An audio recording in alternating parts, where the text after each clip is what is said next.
They say the dead don't speak, but I swear to you something called my name that night, and what I saw, what I felt, still sends shivers down my spine. Do you believe in the kind of fear that makes your blood freeze? By the end of this episode, you just might. It began in a forgotten town, Hollow Hill. The place had a reputation. Dark stories whispered over flickering bar lights. Everyone knew someone who'd heard screams from the asylum on its outskirts, but no one dared investigate. No one except us. We were young, bored, and reckless. The idea of facing what no one else dared excited us. And that was our first mistake. The asylum loomed larger the closer we got. Its broken windows stared down at us like hollow eyes.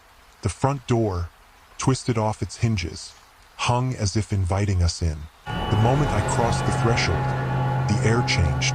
It wasn't just cold, it was suffocating, pressing down like an invisible weight. And that smell, like rusted iron and something long dead. The inside was worse than I imagined. Hallways stretched on forever, their walls covered in peeling paint and grime. Every step echoed like a gunshot. Then came the whispers.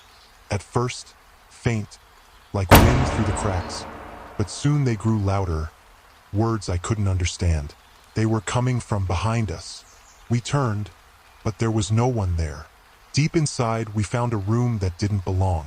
The walls were pristine, glowing with strange symbols that pulsed as if alive.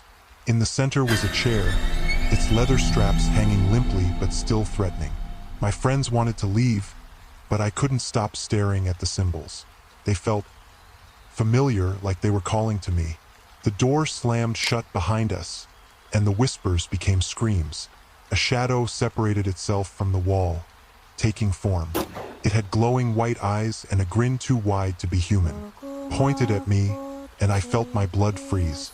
Then it spoke one word: run. We ran, but the asylum wouldn't let us go. The hallways twisted, shifting into impossible mazes. The shadow followed, its screams echoing in my head. My friends were ahead, but I felt it right behind me. I turned, and it was waiting, grinning. We made it out, but I wasn't free. That night, I woke up to burning pain. On my arm was one of the symbols from the room, seared into my skin. I knew then that I hadn't escaped. Not really. Hollow Hill Asylum still stands, waiting for its next victims. If you hear whispers in the dark, don't follow them. Because once you open that door, it'll never let you go.